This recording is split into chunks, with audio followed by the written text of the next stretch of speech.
जावा या शिवाजीच्या हिंदवी स्वराज्याची प्रेरणा केली. भगवंताने अर्जुनाचं सारथ्य करून दुर्जनाचा नाश केला. त्या कृपेच्या पाठबळावर या शिवाजीनं परवशता विमोचनाचा कार्यारंभ मानला. करती करविती आम्ही केवळ निमित्त मानलो. आई जगदंबे दीन दुबळ्यांचं माय बहिणींचं ओ ब्राह्मणाचं संरक्षण करण्याचं प्रतिज्ञा कंकण हाती बांधलेले या तुझ्या दीन दासानं तुझा पुण्यपद स्मरण करून सोडलेला तीर कधी वाया गेला नाही, टाकलेला डाव लढला नाही. ज्या वेळी या शिवाजीवर अनिष्ट कोसळली त्यावेळी तू त्याच्या साह्यात धावून आलीस. आजही या दासाचं संकट ओळखून मनी दृष्टांत देऊन तुझ्या पायात महिषासुरमर्दिनी तुझ्या कृपेचं हे अभेद्य कवच असंच जर या दासाभोवती ठेवशील तर हा शिवाजी कृतांत काळाला जरा हिंदवी स्वराज्याचा आपला संकल्प पूर्ण करेल. महाराज पलीकडे त्यात सोनं हिरे मानकं आणि काठोकाठ भरलेले काही पेटारे आहेत. माय भवानीचा आशीर्वाद लाभला. मराठ दौलतीवरील संकट दूर झालं. मोऱ्यांची माजुरी सत्ता उचलून आपण ही राणी मानली. राणीगड हाती आला. राणीची तटबंदी करून रायगड हे नामाभिधान दिलं. आता यापुढं मराठ दौलतीची गादी रायगडच ची. जी वरच्या शिवालयाची डागडुजी करून एक विश्वासू मावळा ठेवा तिथं. जशी आज्ञा महाराज. चला आपण पेटाऱ्यातील लक्ष्मी पाहू. महाराज वरच्या शिवालयात कोणाचा तरी पायरव ऐकू येतोय. या घनदाट झाडीनं वेढलेल्या या पडक्या मंदिरात कोण कशाला येतोय? असेल एखादा जंगली जनावर. नाही महाराज, आवाजाच्या धोरणावरून अचूक शरसंधान करणाऱ्या युद्धविधी तिरंदाजाप्रमाणे पायरवावरून कोणताही प्राणी अचूक ओळखण्याचं कसं या आपल्या पायिकाच्या अंगी आहे. हा माणसाच्या पावलांचा आवाज आहे. पिंडी बुडला, पाशानी नंदी सरकवल्याचा आवाज झाला. बहुतेक तो आपण आलेल्या मार्गानच इथं येणार. विहाराच्या भयप्रत अंधारा मार्गाने येणं म्हणजे काही सामान्य गोष्ट नव्हे बहिर्जी. तो जर निर्दय छातीचा वीर असेल तरच हे धाडस करू शकेल. काही असो आपण सावध राहणं ठीक. तो जर मित्र असेल तर आपण त्याची कसोटी घेऊ. शत्रू असेल तर चिताच्या झपळाईनं झडप घालून त्याला जेरबंद करू. चला तुम्ही हा वेश बदला.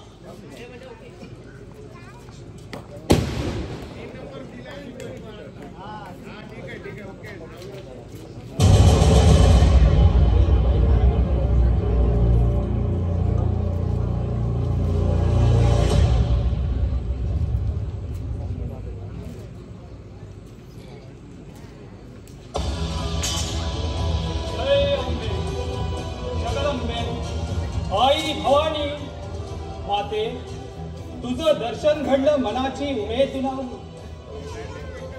आजोबा बाजी पासलकर, वडील कान्होजी नाईक जेदे छत्रपतींच्या बरोबरीनं स्वराज्य शत्रूंशी मरण मारणारी झुंज देत आहे. पण मला मात्र अल्पवयी अननुभवी म्हणून या स्वातंत्र्य संग्रामात उडी घ्यायला बनली. माते, ही यावनी जुलुमशाही पाहिलीनी रक्त कसं पेटून निघालं या धर्मांध रक्तपिपासूच्या विरुद्ध झुंजण्याच्या प्रबळ प्रेरणेनं प्रेरित वडील भाऱ्यांच्या विरोधाला न जुमानता प्रथम वैराच्या गोटात मुसंडी मारली. नाना संकटाशी झुंज दिली, अनेक साहस केली, मरणाशी खेळ खेळलो आणि स्वराज्य सेवेची अल्पशी पुण्याई पदरी मारली. छत्रपतींच्या दर्शनासाठी या जावळीच्या खोऱ्यात उतरलो. ही तर ठोक्याच्या इशारतीची शीर. आमचा घातपात करण्यासाठी कुणी दुश्मन दबा धरून तर बसला नसेल ना इथं. सावध बाजी जदे, सावध. आजवर वैऱ्याला ठकवलंस, मृत्यूला चकवलंस, पण आता संशयातीत मानवा कृतीचा पाठलाग करीत या भुयारात उतरलो. पण इथं तर कुणीच नाही. मग आता ऐकू आलेली ती शीण, हा भास की वैराणी आमच्या भोवती आवळलेला भास, पुन्हा तीच इशारत आणि नजरेत तर कुणीच येत नाही. भूत चेष्टा म्हणावी काही. काही असो या प्रकाराच्या मुळाशीच भिडतो आता. पुढे टाकू नकोस. जीव हवा असेल तर आला तसा चालता हो इथून. स्वतःचं रक्षण करण्या एवढी ताकद आहे या मनगटात. तुला खात्रीच करून घ्यायची असेल तर नुसता समोर येऊन पहा माझ्या. असतील मोठा बाहुबली असतील तू, पण माझ्या साथीदारांकरवी तुला खंड विखंड करायला मला पळाचाही विलंब लागणार नाही. म्हणून म्हणतो इथं मृत्यू मुखात उभा राहू नकोस. जा, चालता हो. नाही, मृत्यूशीही दोन हात करायची तयारी आहे माझी. शिवरायांच्या मराठ्याला मृत्यूही वितो.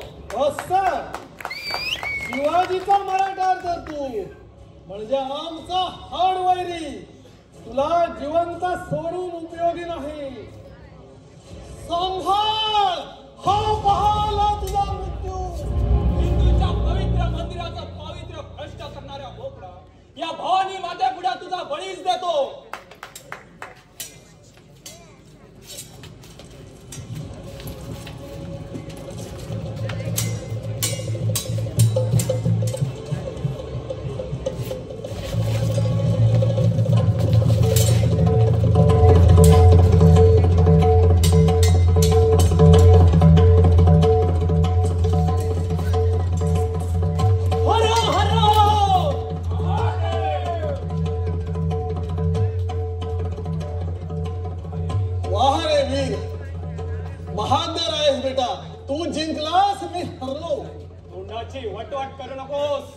संशयीची भाषा बोल. मीही खुश आहे तुझ्या सफेद जंगीवर. म्हणूनच तुला वीराचं मरण भरायची एक संधी देतोय. चल, उचल तुझी तलवार. नको रे बाबा, तुझ्या सारख्या वीराबरोबर लढायची हिंमत नाही आपली. कोण आहे रे तिकडे? आता शरणांगतावर शस्त्र चालवणं तुमच्या मराठ्यांच्या युद्धनीतीला मंजूर असेल तर मरायची तयारी आहे माझी. चल, चालव समसे. नाही, शरणांगत, निशस्त्र आणि स्त्री यांच्यावर हत्यार चालवणं हे मराठ्यांचं ब्रीद नव्हे. तू माझा कैदी आहेस.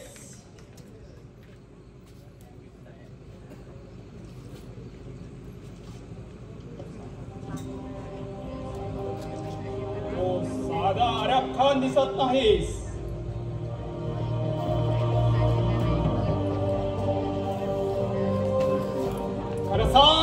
खरं सांग कोण आहेस तू? विजापूर दरबारचा एक सरदार. माझं नाव बहिराम खा. वाटलंच मला. तुझ्या सारखा भडा कैदी पाहून राजांना तर फार संतोष वाटेल. आता तुझा फैसला खुद्द शिवाजी राजेच करतील. चल. कुठं? शिवाजी कुठं? या नको. त्यापेक्षा तूच माझा निकाल लाव. हे पहा बाजीराव, तुझे आजोबा आणि वडील आता जरी शिवाजीच्या चाकरीत असले तरी एकेकाळी दोस्त होतो आम्ही. तुझ्या वडिलांसमान मी तुला. सोड मला. नाही, इंडीवर बसला म्हणून विंचवाची काय करीत नसतं कुणी. वडिलांचा दोस्त असशील पण स्वराज्याचा शत्रूही आहेस. दौलतीचा दुश्मन म्हणून प्रत्यक्ष तुझ्या ऐवजी वडील जरी इथं असते तरी त्यांना सुद्धा संशयीचा विचारला असता मी. बाजीराया, असा खुळेपणा करू नकोस. यावेळी जर तू मला सोडून देशील तर क्षणार्धात मी तुला कुबेरा समान धनवान करीन. वाऱ्याबरोबर पाठ आणि शब्दाबरोबर पगडी फिरवणाऱ्या तुम्हा मिया भाईंना मी पुरता ओळखून आहे.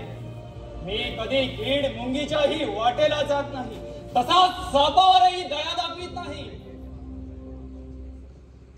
तुला खात्री करूनच घ्यायची असेल तर बाजूच्या भुयारात जाऊन पहा.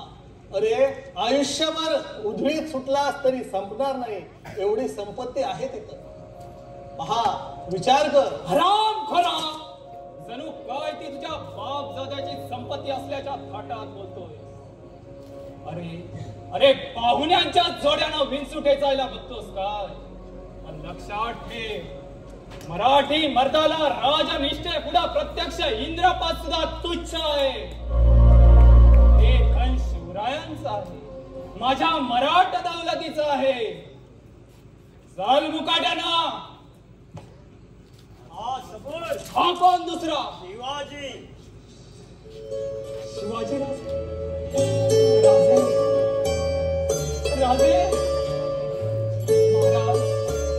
महाराज आपलं दर्शन घडलं, जन्माचं सार्थक झालं.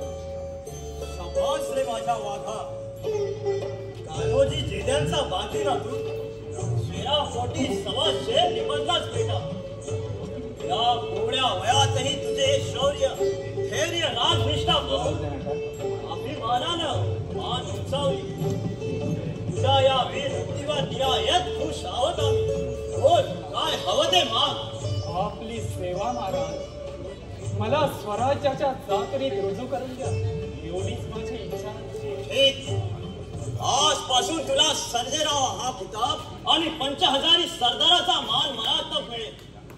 या क्षणापासून तुझी स्वराज्य सेवा रुजू झाली. सरदार सर्जेरावांना आमचा पहिला मुजरा. महाराज, हा बहिराम खा. अरे ते कोणी खा नव्हे, आपले नाईक आहेत ते. बापरे म्हणजे मूर्खपणाच केला की मी.